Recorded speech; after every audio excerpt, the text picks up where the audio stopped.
हमारे पड़ोस में एक नई नई बहू आई, गर्मी के दिन थे, एक दिन छत पर से उसकी आवाज अरे भाई जब सुनिएगा तब तो छत पर से उसकी आवाज सुनाई दी। वो कह रही थी कि अम्मा जी बाबूजी की खटिया मैंने खड़ी कर दी, आपकी भी कर दूं।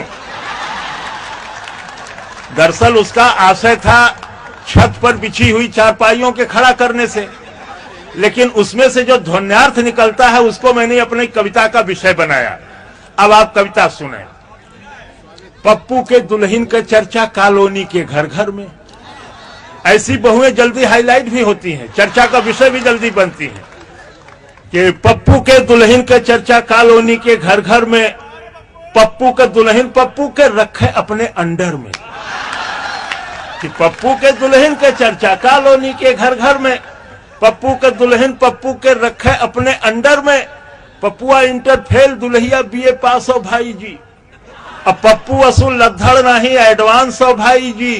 कहे ससुर के पापा जी और कहे सास के मम्मी जी। माई डियर कहे पप्पू के पप्पू कहे मौसम्मी जी। कि कहे ससुर के पापा जी और कहे सास के मम्मी जी।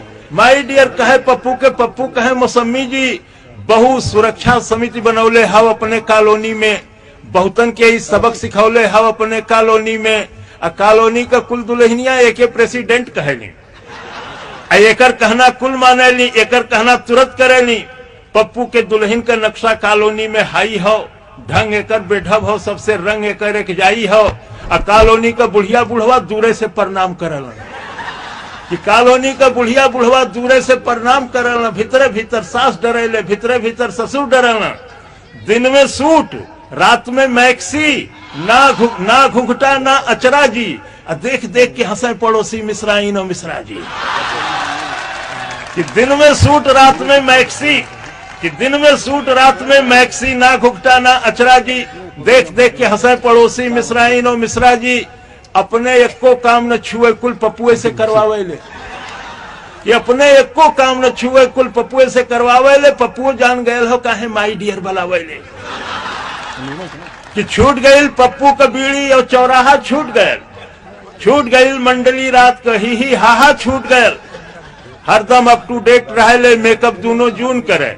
रोज बिहाने मले चिरौजी गाले पर नीबुआ रगड़े। कि हरदम अप टू डेट रहे ले, मेकअप दोनों जून करे। रोज बिहाने मले चिरौजी गाले पर नीबुआ रगड़े। पप्पुओं के का छड़िए वो खुद छेड़े ले पप्पू के। कि पप्पुओं के का छड़िए वो खुद छेड़े ले पप्पू के। जैसे फेरे पान पनेरिन उ फेरे ले पप्पू के। पप्पू के जेबा में एक दिन लव लेटर पाई गई। कि पप्पू के जेबा में एक दिन लव लेटर पाई गई। लव लेटर पाई गई, पप्पू का सामत आई गई।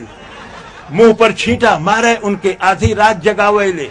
ई लव लेटर केकर हुए उन्हीं से पढ़वावे ले। लव लेटर के देखते पपुआ पहले तो सोखताए गए। झपकी जैसे फिर से आयल पपुआ वहां गोताए गए। मेहर छींटा मारे फिर पपुआ आंख न खोला था। कि मेहर छींटा मारे फिर पपुआ आंख न खोला था। संकट में कुकुरे का पिल्ला जैसे कूकू बोला था।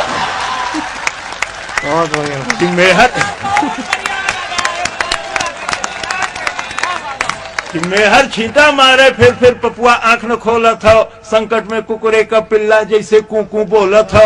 जैसे कत्तों घाव लगल हो, हाफत और कराहत हो। इम्तहान के चिटेस चिठिया मुंह में घोटल चाहत हो। सहसा हंसल ठठा के पपुआ फिर गुरेर के देखलस। अंधियारे में एक तीर उ खूब साध के मरलस। अच्छा देखा एहर आवा, बात सुना तू ऐसन हुए। लव लेटर लिखे का हमरे कॉलेज में कंपटीशन हुए। कि अच्छा देखा एहर आवा, बात सुना तू ऐसन हुए। लव लेटर लिखे का हमरे कॉलेज में कंपटीशन हुए। हमरो कहना मान मौसमिया, रात आज को बीते दे। सबसे बढ़िया लव लेटर पर पुरस्कार हो जीते दे। बहुत बहुत धन्यवाद। नहीं